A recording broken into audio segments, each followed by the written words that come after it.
Sa amin sa UBGP, hindi kami sumali na magkuhan kasi we tried to get the advice of the President.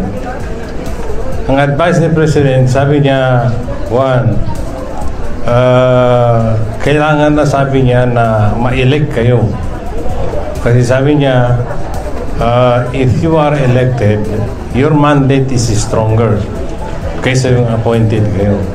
So kaya ang payo niya sa amin, huwag na tayo sa extension kasi mas maganda yung ma-elect na kayo.